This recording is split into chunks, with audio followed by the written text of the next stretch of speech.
Happy birthday to me! And with it being my birthday, I wanted to create a video of something that I truly love, and essentially it got my brain running to want to do another HHN speculation video. However, this time we're not going to be talking about flowers and permits. We're going to be discussing the official dates of this year's event, when I think that first announcement's going to be happening, some things that have been discussed online, as in rumors and things like that, and just some random ideas that I think would work great for this year's event. So without further ado, let's get straight into this. In my last HHN speculation video, we discussed the potential time frame of when our dates would take place, but since then we've learned that now the event will be taking place August 29th and going through November 2nd, meaning that we're due for a long hot season. And honestly, I'm beyond excited for this. Last year we also started in August and it felt like something crazy, but now that we have the concrete actual dates for this year's event, this means we can start to get into the speculation side of this video with the potential time frame for announcements for this year's event. And thanks to Gary Pounds on Twitter, we have this graph each year that shows the Halloween Horror Nights announcements for the past few years. Last year we received our first announcement on May 17th, 2024, which was at Spooky Empire, and it was the first time that Universal Orlando's Halloween Horror Nights has ever made a house announcement in front of a live crowd. And truthfully, with the knowledge that they are going to host another HHN panel at Spooky Empire this year, we are more than likely going to get another announcement there. But I will say this year Spooky Empire will be taking place June 20th through the 22nd, meaning that the Horror Nights panel will most likely be on Friday, June 20th. But when you look at when we received the announcement last year, it was in early May, meaning that if we were to get an announcement at Spooky Empire, I believe it won't be our first announcement,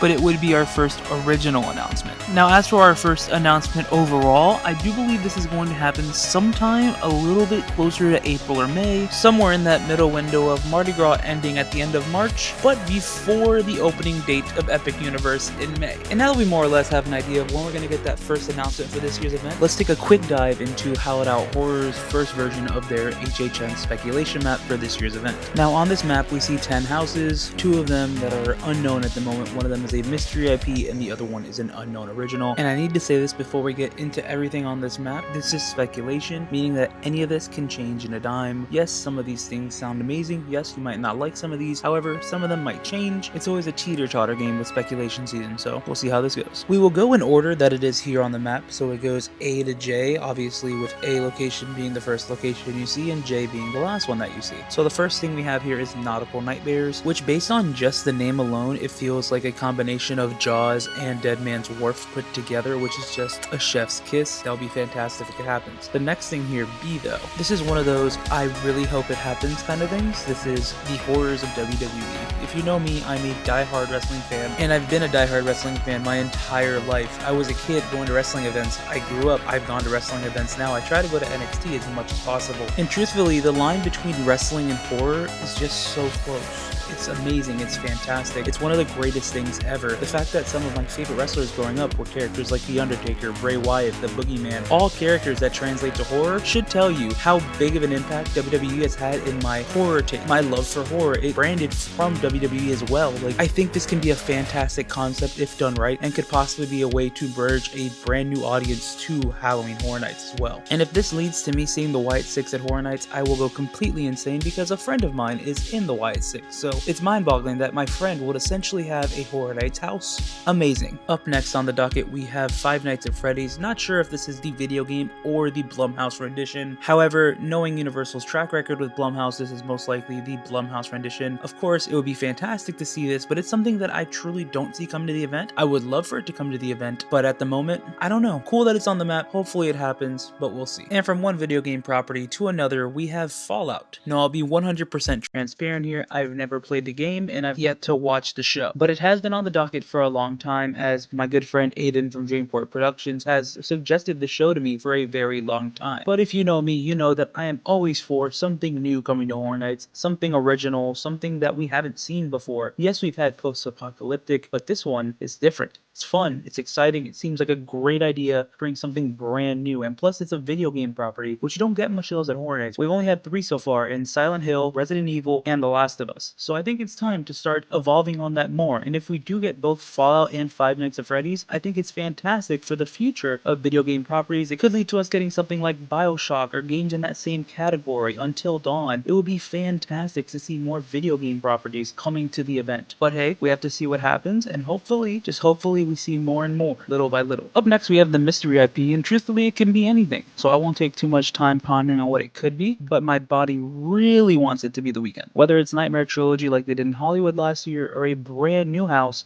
based on Hurry Up Tomorrow, the movie that's releasing this year, we need to see The Weeknd back in some way, shape, or form. And what better way than in a house again, since the last house did so well and everyone loved it. Following up the mystery IP, we have an original house that is called Dolls. And just like all the other originals, we don't really know what it is, except for just the name that we have for the moment. But this could potentially be a sequel to Dollhouse of the Damned, or it could be a house just based on dolls in general, in a similar light to Dead Silent. Either way, I love Dolls. I hope that this actually makes its way to the lineup, because it can be a great addition to an already super great lineup that is speculated. We go from an original to our final IP on this speculated lineup, and that is Terrifier. We have been speculating Art the Clown's arrival at Halloween Horror Nights for quite some time now, and why not finally see him bring all of his gore to the event? This will essentially give us our slasher house for the year, and that does put a smile on my face. After that, we dive into our last three originals, and the first of those three is Demon Cowboys, which sounds an awful lot like it could be a sequel of sorts to Passion and Chains Demon Bounty Hunters. And it sounds like it could be an amazing experience as a full-scale haunted house, as the last time we had a Western-style house at Halloween Horror Nights was 2016 with Ghost Town, The Curse of Lightning Gulch, and I feel like bringing back that Western style in a haunted house would feel like it's something fresh and new since it's been so long since we've last had it. The second to last original is a mystery original, so it's a giant question mark looming over our heads, and honestly, I'm okay with that. It's great to have more questions, more guesses, more what could it be's in general for the event. It's always exciting, but maybe, just maybe, this could be a house that's dedicated to the events I plan for this year's event if we do have them. And the final house on this speculation map is Vikings. Now, the last time that we saw anything full-scale Vikings at Halloween Horror Nights was 2019. They were zombies, it was Vikings Undead, and then we briefly had them in a segment in what I think was the best section of Museum Deadly Exhibits. Now, of course, we don't know which way they're going to go, if they're going to use Undead Vikings or just use Viking lore for a haunted house, but either way, I'm excited to see this if it does end up happening. And that's pretty much everything on the map, except for the fact that we have two shows of sorts. One of them is the return of Nightmare Fuel for its 5th year, and the other is a meet and greet with Hamikuma, which is a character from HHN Japan that is so popular. And honestly, I wouldn't mind seeing Hamikuma at Halloween Horror Nights, but I think it's just a little weird. It's as if, I can't say Jack, but it's say Dr. Oddfellow were to go over to Japan for a year. I don't think it's completely out of pocket, but I just feel like it's very weird. But hey, stranger things have happened. But now moving away from that speculation map and going to some things that I would really like to see at Horror Nights this year, let's just talk about something that was brand new last year. So we had the HHN Bar, brand new concept last year, and then the year prior we had the Peacock Bar. So what is stopping HHN from creating a brand new theme bar for this year's event? I feel like you can blend some concepts of the HHN Bar and the Peacock Bar and create something like a Blumhouse Bar. This allows you to have a meet and greet with some Blumhouse heavy hitters, and also allows you to essentially have a mini scare zone that can be themed to Blumhouse altogether. Not just the characters being featured, but also allowing there to be drinks themed to Blumhouse properties. I think this could be a great concept, and I would love to see this come to the event since we are in the experimental phase of Halloween Horror Nights. And while on the topic of Blumhouse, we can talk about the potential of hordes returning to the event as well, since the last horde featured at the event was the Dancing Megans, and with the concept that I stated earlier, why not have the Megan horde perform near the titular Blumhouse Bar? But if not the Megans as a horde, why not have the Chainsaws return to a quieter section of the park, or even theme different hordes to different Blumhouse properties just for fun? For example, you can have the Megans near Mel's, and you can have Purgers with chainsaws in the streets near Transformers. I feel like this is a way to really bring the hordes back to the event sooner rather than later, allowing us to have more sections of the park that are dedicated to that horror feel, brings it back to that overall love for the event that a lot of people have because there's nowhere to run. And now moving briefly away from HHN but staying in that same bubble, we finally have an opening date for Universal's Horror Unleashed, or HHN Las Vegas. That opening date is August 14th, and it looks like it will run year-round with only Tuesdays and Wednesdays being the off days for this experience. As for the tickets, well, there are 3 different types of tiers, one of them being just for Nevada residents, and the other 2 being a one-time access admission and an unlimited access admission, with the difference difference between the two being pretty straightforward, as the one-time admission allows you to get in one time to each of the 4 haunted houses, those being Texas Chainsaw Massacre, The Exorcist Believer, Universal Monsters, and Scarecrow the Reaping. But on the other hand, the unlimited admission allows you to go through those said haunted houses as much as you want, with the other difference being that there's only 2 time slots for the unlimited admission, but a ton of them for the one-time admission. And as for the price, the one-time admission starts at $69.99 and the unlimited admission starts at $99.99. Those prices do fluctuate and change depending on the time of year and day of the week, so do keep that in mind. Now as for me, I do want to go and experience Horror Unleashed as soon as possible because it's going to be a great time, but I have a lot of things planned for this year. For example, I'm getting married, so we will have to see what we do. But as for now, the only thing that I have for sure on my calendar in terms of events for me is Halloween Horror Nights. So if you're looking forward to that and you can't wait to hear more news and information on that, follow along and subscribe to the channel for more info on the event in the near future. As always, if you enjoyed the video, please give it a thumbs up and comment down below your opinions on everything that we discussed today. I know it was a lot, but hey, we had to give you an info dump somehow, some way. With all that being said, stay excellent, my dudes.